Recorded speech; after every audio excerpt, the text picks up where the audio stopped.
Revolution, everybody. This is Brother Leonard, the Truth Seeker. I'm coming to you with a few minutes of truth, and I want to get this video in this morning before I really get started on my day at work.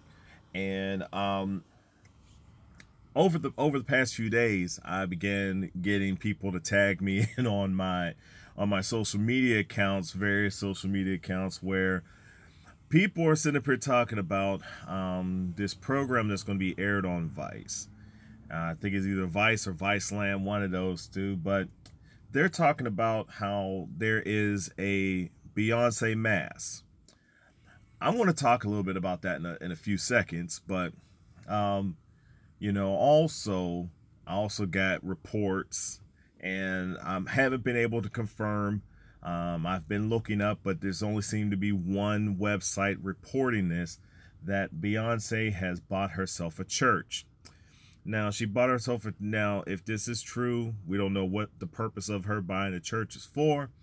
I'm not going to speculate into that. I just saw the one article, and I can only find one place reporting that as it is of right now. So I'm not going to go into too much on that aspect. But this Beyoncé mass, and this, I'm going to play for you the video after this. And one thing that is kind of crazy about it is the fact that sometimes when your fandom becomes, you know, a little bit more than what it should be. And I believe that this is the case. Many of us, you know, many people, you know, may be fans of Beyoncé. I appreciate her work. I appreciate her music. Very beautiful woman, but I'm not necessarily a fan. And, you know, like with her fans are really fanatical.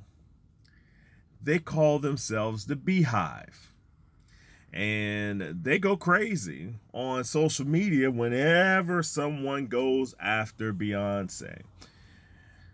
So with that in mind, I know that when I make this video that I'm going to have a lot of folk, possibly, if they get wind of it, that they're going to go off on me because I dare go after their queen bee. But I'm not necessarily going after her, because I don't see that she did anything to garner this. I believe that some of y'all beehivers done went crazy. It's just like saying, you know, like, we understand like what fans are.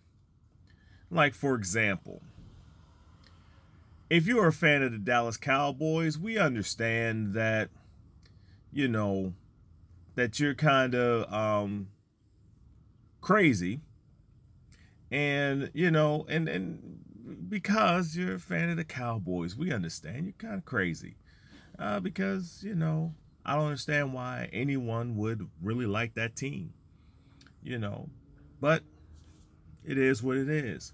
If you're a fan of, say, Duke basketball, I don't know why anybody would like Duke basketball, but it is what it is. In my area, you know, so it is what it is. I used to, you know, I'm just saying. But these beehivers, y'all took this thing to another level.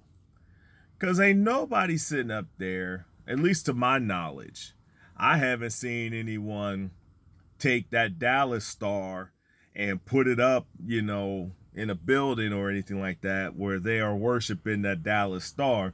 Outside of the Jerry Jones World, whatever that stupid stadium's called, you know, nor have I seen anybody outside of, you know, the Cameron Crazies sit up there and try to, you know, do the Duke thing, you know, other places and set up their shrines, memorials. But y'all having church services for Beyoncé. All right, this is at Grace Cathedral Church in San Francisco, where they basically have it says this is the Beyoncé Mass. And it's basically geared to people of color and LGBTQ who love and worship their Beyoncé. But they're trying to incorporate that inside of church. The problem that I have with it, as you would once you would realize, is the fact that I could care less. A lot of people, when they're talking about it, they're going to talk about, well, Beyonce Illuminati and everything like that. I don't care. I don't believe in Illuminati. I don't care. It doesn't matter to me. The problem I have is the fact that we have done so many gimmicks. And here's the latest gimmick. And we are deifying a person that is not worthy of being deified, in my opinion. But this is what happens when we fall away from the true intent of what the church should be and have to rely on gimmicks to try to get people to come to this church and this institution. You know, the original church didn't have these problems because the original church didn't care about that stuff. All they cared about was Jesus. And when they fellowshiped, they didn't have to worry about trying to fill these big old cavernous buildings when they were just sitting up there in each other's homes, fellowshipping and loving on each other as they learned about God and learned how to love and, you know, appreciate the sacrifice that Jesus did for them. So that's basically it. So I want you to watch the video. I don't know when it's airing. I don't really care when it's airing, but after this video, watch the video. Also, little housekeeping real quick. If you like what I'm doing on these videos, please subscribe to this channel, Brother Leonard the Truth Seeker. And also go to our Facebook fan page, the Church Folk Revolution. You can follow me on Twitter, LD Robinson 2. So I'm widely available, you know.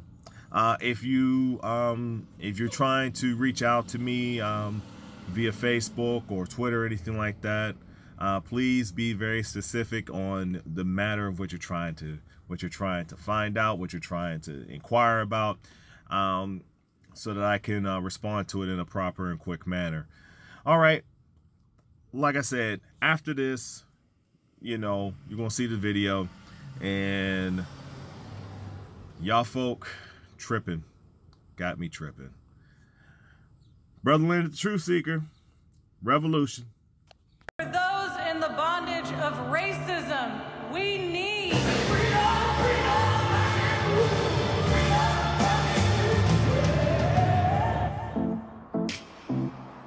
I'm at Grace Cathedral in San Francisco, California.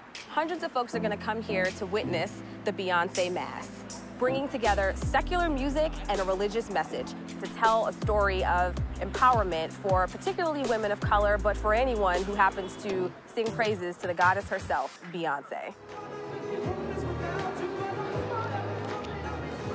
Here we go.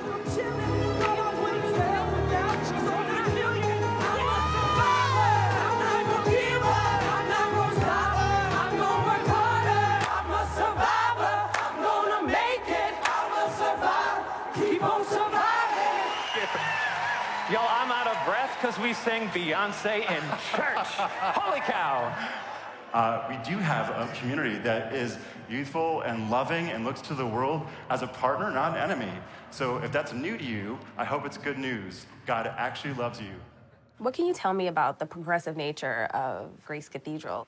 I think a lot of the people who show up tonight are people of color, LGBT people, people on whom other people's narratives have been projected. And I mean, just to be honest, the church hasn't been the best about lifting up those voices. It really began as us saying, how can we actually be the people of God that we hope to be in the world? And Beyoncé is the perfect passage to get that message out there. Honestly, I think Beyoncé is a better theologian than many of the pastors and priests in our church today. That is not an exaggeration. According to a recent Gallup poll, Catholic church attendance has gone down nearly 40% since the 1950s. But tonight's Beyoncé Mass is set to draw crowds in the hundreds. And though I don't consider Beyoncé to be a religious symbol, like some of her most ardent fans, there's no denying her strong use of religious symbolism throughout her music and performances, paying homage to everything from female African deities, the Last Supper, Black Madonna, and the Virgin Mary herself. I spoke with Reverend Yolanda Norton, Beyoncé fan and organizer of the event, to find out where the idea came from to mix Beyoncé with the Bible. The event was born out of a class that I teach called Beyoncé in the Hebrew Bible. So I walked them through this process of thinking about how the music of Beyoncé helped us have conversations about Black women and how we worship and our spirituality. So talk me through how you analyze a song like Flaws and All for your students. She has this ambiguous audience, right, in the song. Maybe it's Jay-Z, maybe it's her fans. But I love it when she says, you know, I'm a train wreck. I'm a train wreck in the morning. I'm a bitch in the afternoon. Right? I'm a bitch in the afternoon. Every now and then, without warning, I can be really mean to you. Right. I can be really mean toward you. So what we do in the worship service is we make that about a conversation that we would have with God. So if you imagine that as a prayer to God, how many... I don't know why you love me. And that's why I love you, right? I neglect you when I'm working. Yep, we all do that, right? So it's really about naming Black female spirituality is embodied in that song. The Lord be with you. Also with you. Lift up your hearts. Lift them up to the Lord. We live in a world where a mostly male church debates whether or not women should be ordained. But Jesus chose Mary of Nazareth, a woman of color, and another woman of color, Mary of Magdala, to be the prophet of the resurrection. So what is very clear to me is that God is a lot more comfortable in trusting his power and authority to women of color than the church is. I've been asked time and time again, why Beyoncé? I believe that she reminds us that sometimes you have to do your thing your way. You don't do it on demand. You don't do it for your oppressor. You don't sing when they want you to sing. You sing when God tells you to sing. Never give them your song. Beyoncé didn't become Beyoncé on her own. I'm not standing in front of you because of anything that I've done. I'm here because of the Mary Nortons of the world, the Daisy Washingtons of the world. These are women whose names you'll never know, but Black women who fought to their core to make sure that there was a better tomorrow for those who could stand in front of you and say, as a Black woman, I am created in the image of God, and I am here to change the game and make the world a better place.